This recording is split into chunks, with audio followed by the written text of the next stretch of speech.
Olá! Nesta aula vamos tratar das decisões de financiamento. Para esta aula temos como objetivos compreender o que são as decisões de financiamento. Esperamos também que ao final você seja capaz de calcular o custo de capital próprio e também calcular o custo de capital de terceiros e que você também seja capaz de calcular o custo médio ponderado de capital.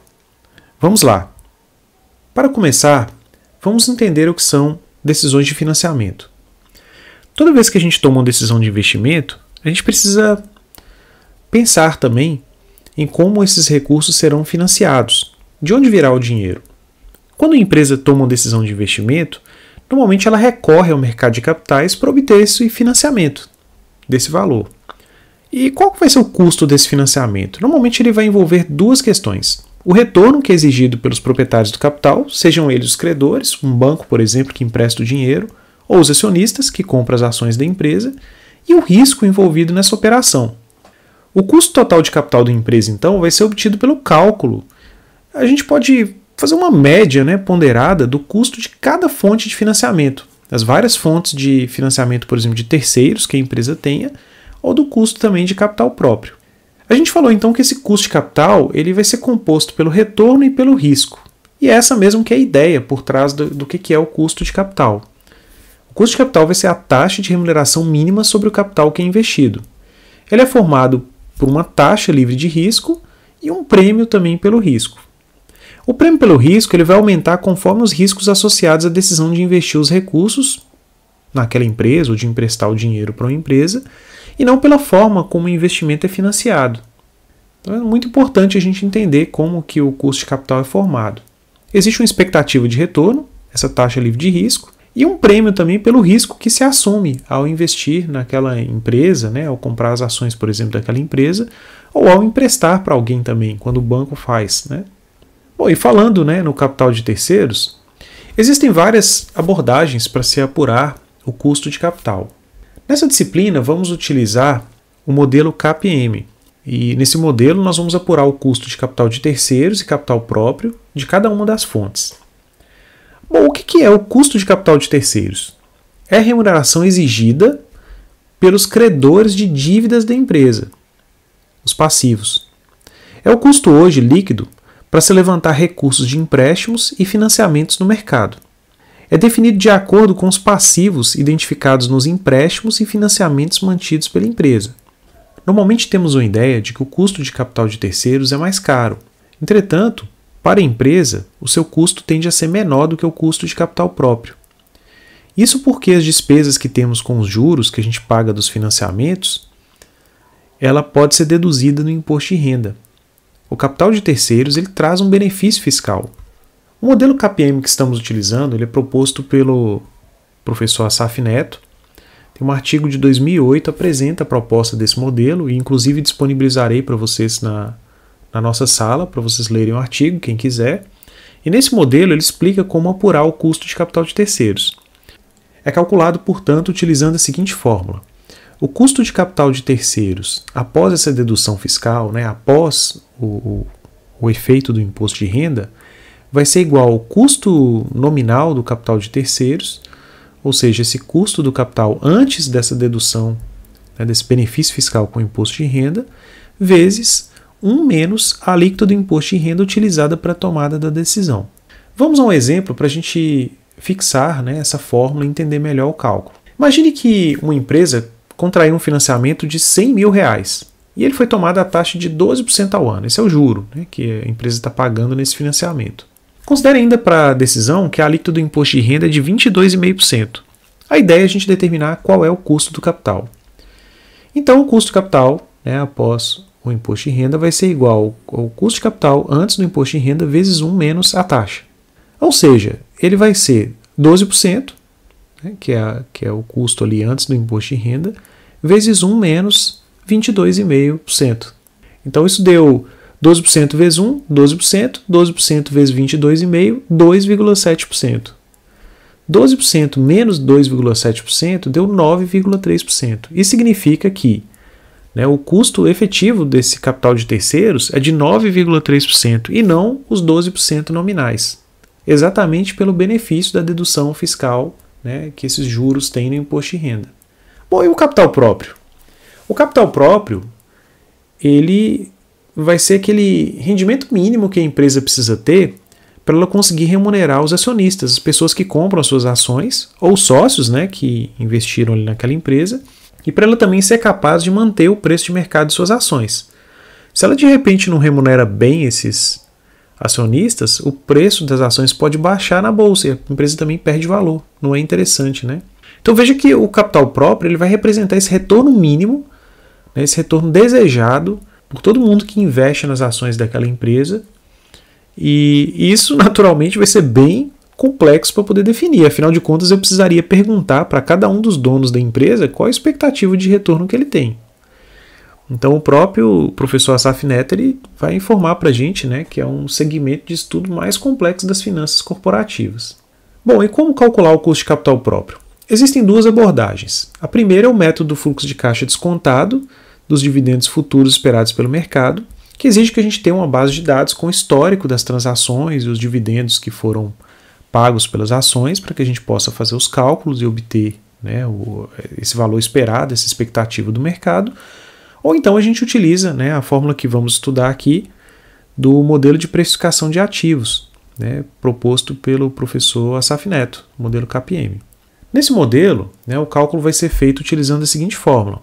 KE é igual a RF mais beta vezes RM menos RF. Ou seja, o custo capital próprio vai ser igual à taxa de retorno dos ativos livre de risco mais o beta, né, que é o coeficiente beta que mede o risco sistemático daquele setor, daquela área, daquela empresa, vezes, né, a rentabilidade da carteira de mercado menos esse retorno, né, livre do risco.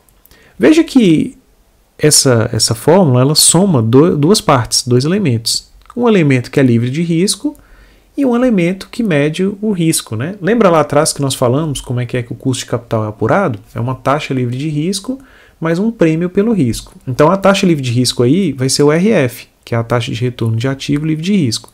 É uma expectativa que quem está investindo tem de retorno. Quando você compra as ações, por exemplo, da empresa, você tem uma expectativa que ela vai valorizar X%, né, durante o período, por exemplo. E aí você tem um beta para poder, né, aplicar ali um risco sobre o valor, né, que vai medir para a gente esse risco, e ele vai ser aplicado sobre a diferença entre o valor que eu espero vender as ações, né, que é a rentabilidade da carteira de mercado, que é o quanto eu espero vendê-la, e esse risco esse retorno, né, que a gente espera ter, né, com a ação.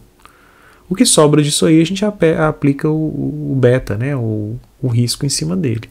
Então veja que a ideia por trás disso aí é justamente aquela de medir o custo de capital a partir dessas duas perspectivas. Mas vamos ver como é que a gente calcula isso com um exemplo. Admita que as ações de uma empresa possuam um beta igual a 1,2. Os investidores desejam um retorno mínimo de 7%, e esperam rentabilidade de 16% para essas ações.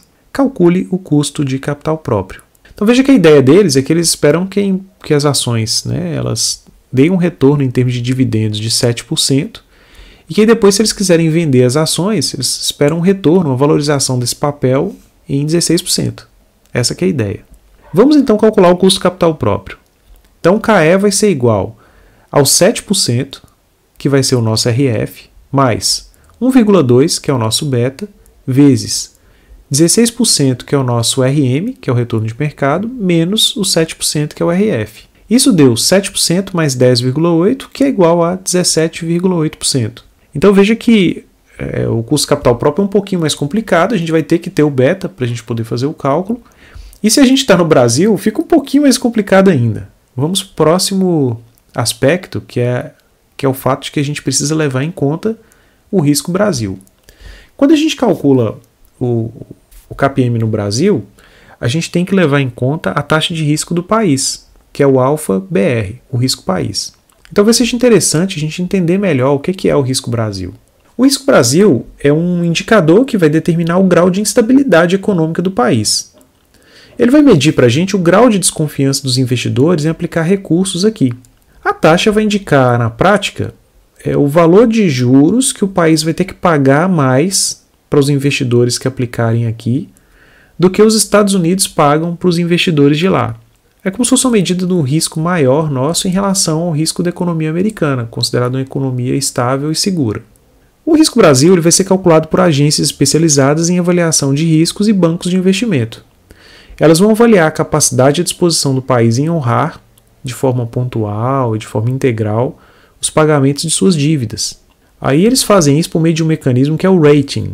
É uma nota, né, uma avaliação, vai ser um instrumento relevante para os investidores, uma vez que vai fornecer para eles, né, uma opinião independente a respeito do risco de crédito e dívida do país avaliado. No Brasil nós temos 6 agências, né, que são credenciadas para fazer essa classificação de risco. Né, vocês têm no quadro aí no lado esquerdo o nome dessas agências, a Standard & Poor's, a Fitch, né, e várias outras aí, Moody's. E essas agências elas vão atribuir umas notas para o país. Então você vai ver a nota para as dívidas de curto prazo e de longo prazo em moeda local e estrangeira. A nota, né, para emissão de longo prazo em moeda estrangeira é mais comumente usada para definir a classificação de risco do país. Então é essa que está aí do lado esquerdo. As escalas que são usadas aí normalmente são representadas por letras. Em vez de usar um número, né, eles usam a letra e vão usar um sinal matemático, mais e menos. Você verifica aí que a Standard & Poor's, por exemplo, definiu, né, um risco Brasil BB-. O que significa? Né? A letra vai de D, que é a nota mais baixa, até AAA, a mais alta, e o mais e menos, né, vai indicar se, né, a tendência de crescimento ou de queda desse indicador, né, a percepção que a agência tem. Então, você vai ter um grau especulativo, que vai ser de D até BB+, e o grau de investimento, que vai ser de menos BBB até AAA, né, que são as economias que estão numa situação mais interessante. Né? Aí você tem uma visão aí de como é que está o Brasil nesse momento. Esses dados aí são de 18 de fevereiro de 2021. Um índice também que é muito utilizado para análise do risco Brasil é o índice EMBI+, né, o Emerging Markets Bond Index Plus, que é desenvolvido pelo JP Morgan, e que é o mais utilizado para países emergentes, como é o caso do Brasil. No site do IPEA Data, eu deixei o link aí também, você pode acessar a série histórica dele, e a gente verifica que nesse momento, no dia 18 de fevereiro, ele estava em 271 pontos. Esses pontos, né, se você dividir por 100, você vai obter o quanto que a taxa de juros, o risco é maior do que o americano. Então, 271 pontos seria equivalente a 2,71%. Então, a gente tem que pagar 2,71% a mais para o investidor, por exemplo, americano que aplica aqui, por causa do risco nosso que é maior que o da economia americana. Vamos a um exemplo, então. Imagine aqueles mesmos dados da questão anterior, né, as ações que têm um beta de 1,2, investidores que desejam um retorno de 7% e uma rentabilidade de 16% para as ações, só que eles estão aplicando no Brasil. Então a gente poderia adicionar, né, o risco país, veja que tem um mais lá no finalzinho da fórmula, e a gente apenas somou aqueles valores anteriores, o 2,71. Então o custo do capital próprio agora passa a ser 20,51%. Bom, nesse ponto é interessante a gente então ter claro em nossa mente é a diferença de capital próprio e capital de terceiros. O capital próprio tende a ter um custo para a empresa maior do que o capital de terceiros, porque o capital de terceiros ele tem o benefício fiscal. Os juros que são pagos dos financiamentos, eles são dedutíveis do imposto de renda. Já os dividendos que eu pago para os sócios, no caso do capital próprio, não são. Bom, e o prêmio pelo risco? Ele vai ser maior para o acionista. Afinal de contas, ele está assumindo todo o risco de investir numa empresa. Se a empresa quebrar, por exemplo, e os papéis perderem totalmente o valor, quem está assumindo o risco é quem aplica nas ações. Por isso que o risco é alto, né, quando a gente fala de capital próprio. Agora, no capital de terceiros, quem empresta o dinheiro está correndo o risco financeiro de que poderia ter emprestado esse dinheiro para outra empresa, mas não assume o risco econômico pelo negócio. O negócio quebrar ou não, a dívida vai ficar lá, alguém vai ter que pagar. Por isso o custo tende a ser menor também. Bom, quanto à origem da remuneração, né, o capital próprio é remunerado pelo lucro líquido, então eu preciso ter lucro para eu distribuir os dividendos, enquanto que o capital de terceiros ele é remunerado em termos de juros. Né? Então a gente tem um valor que a gente tem que devolver, que a gente pegou emprestado, que é o principal, mais os juros que a gente teve no período. Bom, e o benefício fiscal a gente já comentou, né? No caso do capital próprio não possui, né? E no caso de capital de terceiros, é a própria dedução do imposto de renda que, né, torna o seu custo menor. Tendo clara a diferença entre o custo de capital próprio e de terceiros, e agora que a gente já sabe calcular esses dois custos, nós precisamos determinar o custo todo da empresa, do seu capital. E a gente faz isso por meio do custo médio ponderado de capital, que vai ser determinado por essa média ponderada dos custos associados às diversas fontes de financiamento da empresa, sejam elas próprias ou de terceiros. Lá atrás nós fizemos uns cálculos do valor presente líquido, da taxa interna de retorno, lembra disso? E nós fazíamos sempre a comparação com uma taxa de atratividade da empresa. Então o custo médio ponderado de capital pode ser considerado a taxa de atratividade da empresa. Se eu fizer qualquer investimento, ele precisa pelo menos pagar o custo do seu capital. Ou seja, precisa pelo menos pagar o seu custo médio ponderado de capital. Frequentemente nós vamos encontrar o termo em inglês, no livro do Gitman, por exemplo, ele utiliza assim, né? Então você vai encontrar lá como WACC. E como é feito o cálculo do custo médio ponderado de capital? Bom, ele vai ser obtido mediante uma média ponderada dessas fontes de financiamento. Ou seja, nós vamos fazer um somatório da primeira até a última fonte de financiamento e vamos multiplicar para cada uma a sua participação no total de financiamentos, né, e vamos multiplicar essa participação pelo custo de cada fonte. Né, esse percentual de participação é quanto que a fonte representa no total mesmo. Né, e o custo dela, né, vai ser o custo após aquele efeito do imposto de renda. No caso do capital de terceiros, né, vai ser o CAI, e no caso do capital próprio vai ser o CAE, de cada fonte. Vamos então a um exemplo. Calcule o WACC de uma empresa que apresenta as seguintes fontes de financiamento. Nós temos então uma empresa que tem 3 fontes de financiamento. Ela emitiu ações ordinárias, ações preferenciais e também contraiu financiamentos. O capital ordinário dela corresponde a R$300 mil, ou seja, são 300 mil ações no valor de R$1. Ela tem também um capital preferencial de 500 mil ações a R$1, ou seja, R$500 mil, e R$200 mil contraídos em financiamentos bancários.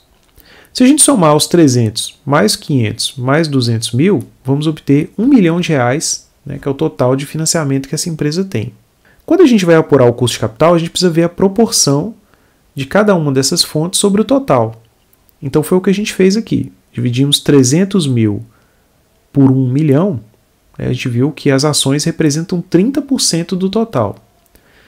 O mesmo foi feito para o capital preferencial. 500 mil por 1 milhão dá 50%. E para os financiamentos, 200 mil dividido por 1 milhão, 20%. A soma das proporções, é claro, tem que dar 100%.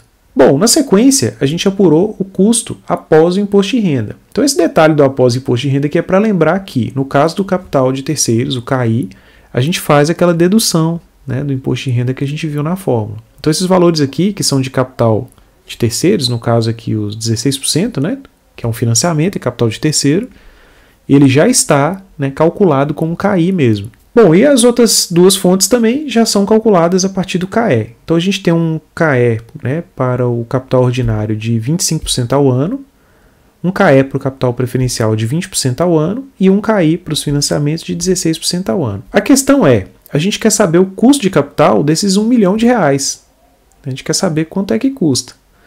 A gente não pode chegar aqui e somar esse custo direto. A gente precisava ponderar ele pela proporção que representa. Afinal de contas, só 20%, por exemplo, dos empréstimos é que custam 16%. Né? E essas participações são diferentes. Então é por isso que a gente utiliza a fórmula do WACC assim, fazendo um somatório ponderado. O que a gente fez aqui foi pegar cada uma das fontes ali e multiplicar o custo vezes a proporção. Veja que para o capital ordinário, o custo é de 25% ao ano vezes 30%, que é o que ela representa no total. A gente somou isso com 20% que representa o capital preferencial, o custo dela, vezes 50% do total, né? Mais 16% que é o CAI, né, dos financiamentos, vezes 20% que é a proporção dele no total. Bom, multiplicamos isso aí tudo, deu 7,5%, né, 25% vezes 30%, 20% de 50% deu 10%, e 16% de 20% deu 3,2%. Então a gente somou os 3 percentuais e obtivemos 20,7%. Esse é o custo de capital da empresa, custo médio ponderado de capital da empresa. Qualquer investimento que eu fizer nessa empresa, ele precisa dar pelo menos um retorno maior do que 20,7%, senão ele não paga nem os financiamentos que a empresa tem que manter. Encerramos aqui essa videoaula. Esperamos que tenha ficado claro para você o que são as decisões de financiamento e que você também seja capaz agora de calcular o custo de capital próprio, o custo de capital de terceiros e o custo médio ponderado de capital da empresa. Caso tenha dúvidas, estamos à disposição para atendê-lo. Bons estudos!